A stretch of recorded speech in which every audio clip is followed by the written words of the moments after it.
Hi everyone, my name is El-Garf, and on behalf of my co-authors Gabriel Scanse, Christopher Peters and myself, we're all from KTH, the Royal Institute of Technology in Stockholm, Sweden. I'm going to be presenting our full paper entitled Once Upon a Story, Can a Creative Storyteller Robot Stimulate Creativity in Children? As the world is shifting from industrial to creative economies, creativity is becoming a vital skill for an innovative working environment. According to previous research, first, creativity can be nurtured and nourished throughout life, and second, a creativity crisis occurs as children move from kindergarten to elementary school. Children's creative abilities are known to plunge at that age because of the structure of current educational system that constrains children's expressivity and encourages them to conform to societal norms. Lately, in the field of child-robot interaction, researchers have attributed great attention to the use of social robots in order to develop children's creativity since a very young age. As an example of research that has been conducted to investigate creativity in child-robot interaction, YOLO has been created by Patricia Alves Oliveira and colleagues, and it's short for Your Own Living Object, and it is a robot that is capable of exhibiting social behavior and that has been created for children in order to use it as a character or an object in a storytelling setting with other children. Another study has been conducted also by Patricia Alves Oliveira and colleagues, where children were asked to complete a drawing and were assigned to two different conditions. One where their children were completing the drawing with a Now robot, and the other one where they were completing the drawing with a tablet. Creativity of the two drawings has been assessed, and the authors found no significant difference between the two conditions. Also, the authors found that some of the children who were assigned to the robot condition exhibited frustration towards the robot, and this was because they thought that the robot was ruining their drawings. Also, Safina Ali and colleagues have conducted an experiment where a child and the Jibo robot would play together the Droodle creativity game. So as shown here on the picture, a Droodle is a black and white image, and the game is played such as each of the two participants, so here the child and the robot, would try to generate a creative title for the Droodle from the drawing that they can see. So one by one they would generate titles and try to be as creative as possible.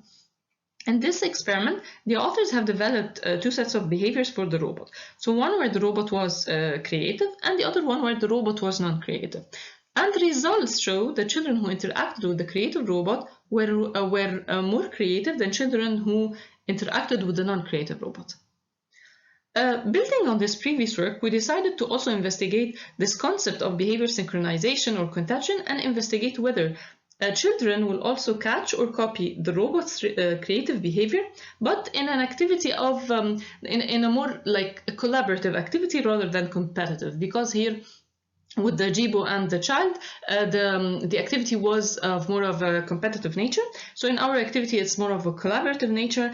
And we also chose the storytelling as a storytelling activity, because since storytelling has always been an activity that is very much enjoyed by children.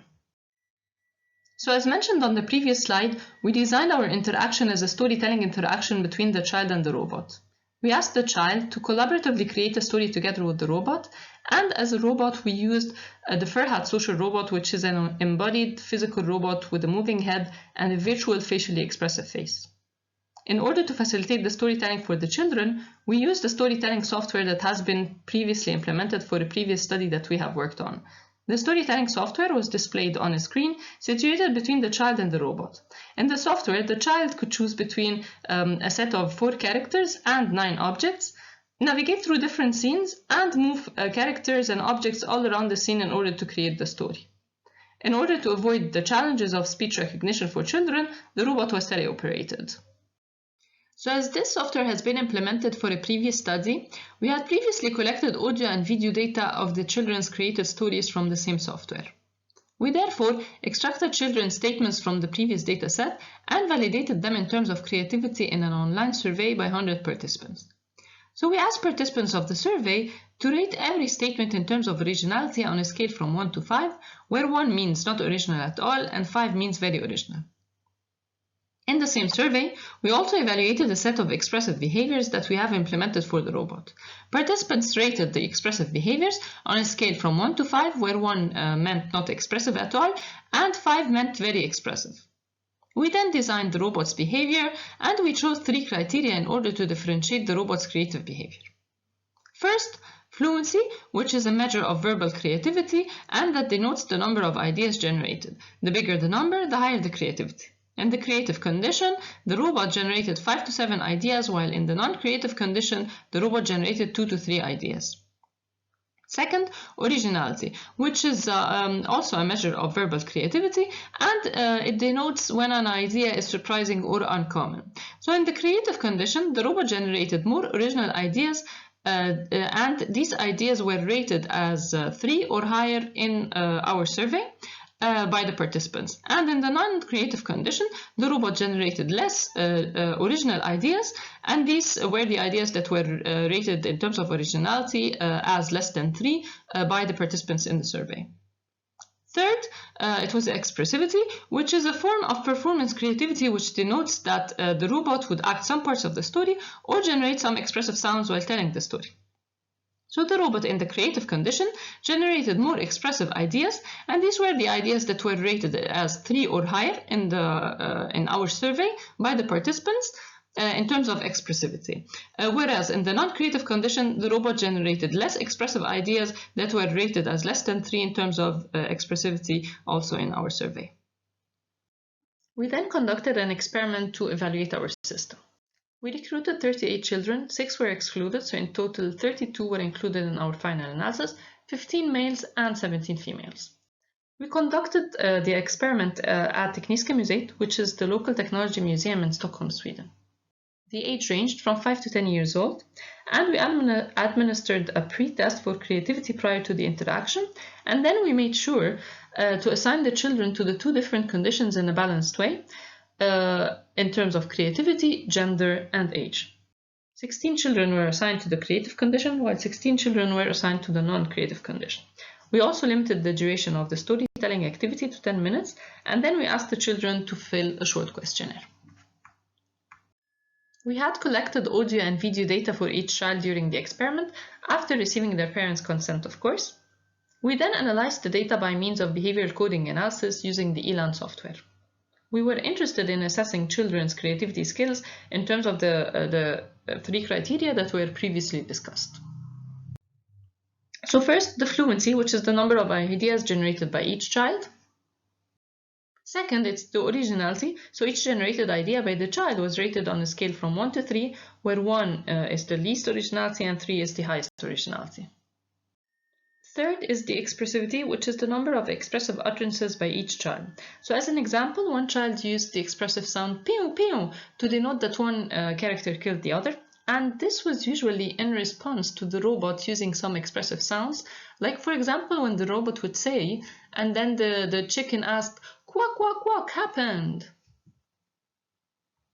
We also evaluated some subjective measures by letting the children fill an adapted simplified version of the Godspeed questionnaire, in order to assess likability of the storytelling game, likability of the robot, and the perceived intelligence of the robot. So for our objective measures, our data was not normally distributed, so we used the Wilcoxon signed rank non-parametric test. We used the condition, creative versus non-creative, as our independent variable, and the 3 creativity criteria, fluency, originality, and expressivity, as our response variables. As shown here by the figures, no significant effect was found of the condition on any of the creativity measures. Likewise, no significant effect was found of the condition on any of our subjective measures, as shown on the table here. Although our results have been insignificant, they still offer very valuable insights. First, the insignificant results may have been due to the limited duration of the interaction. As mentioned before, the duration of the interaction was rather short, of only 10 minutes. We noticed that many of the children were either shy or confused at the beginning of the interaction, and as soon as they started to generate some ideas, their 10 minutes would have already elapsed. Second, the single theme of the activity could also explain our results. In the study that used the Doodle creativity game that I discussed at the beginning of the presentation, authors have used 5 different doodles for the activity. For 4 of the doodles, children who interacted with the creative robot were more creative in the ideas generated than children who interacted with the non-creative robot. However, for 1 doodle, there was no significant result of the condition on the children's creativity measures. This suggests that changing the theme of our storytelling activity, which was here a fairy tale castle theme, might lead to different results. Third, the nature of the activity as cooperative could also explain the discrepancy of the results. As discussed, in the Doodle creativity game, the game had a more competitive nature, where the child and the robot would generate ideas one by one as if they were trying to beat each other by generating more creative ideas. The robot had 2 conditions, one that was creative and one that was non-creative, and children who interacted with the creative robot exhibited higher creativity skills than children who interacted with the non-creative robot. Whereas in the drawing activity, that was of a more collaborative nature, and it's true that for the drawing activity it was not a creative robot versus a non-creative robot, but more of a robot versus no robot at all, but the results were still insignificant. And many of the children were frustrated thinking that the robot ruined their own drawings. We observed a similar effect here in our storytelling activity, where children were frustrated of the robot's interference with their story. Some of them also found it particularly challenging to try to build a story around the robot's statements rather than creating their own stories from scratch. Fourth, for the likability of the storytelling game and the robot, although there was no significant effect of the condition on any of them, the average likability of each of them was rather high, 4.06 and 4.4 respectively, on a scale from 1 to 5, which suggests the high potential of the robot and the game for future educational activities. So to conclude, in contrast with our expectations, results of the study did not support the hypothesis that children who interacted with the creative robot will express higher creativity measures than children who interacted with the non-creative robot. Other factors may have affected the children's creativity, for example, the duration of the interaction or the nature of the activity as discussed on the previous slide.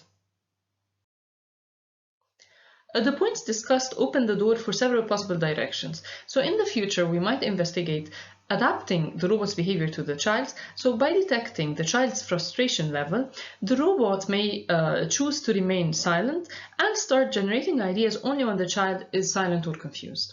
We could also investigate exploring the competitive versus cooperative nature of the activity within the storytelling context. So for example, by letting both the child and the robot provide ideas one by one to elicit more competitiveness and avoid frustration from the children towards the robot's random interference. We could also explore prolonging the duration of the interaction and providing more themes for the storytelling activity and comparing between the results for the different themes. Thank you so much for listening, and for more information, please feel free to contact me on the following email.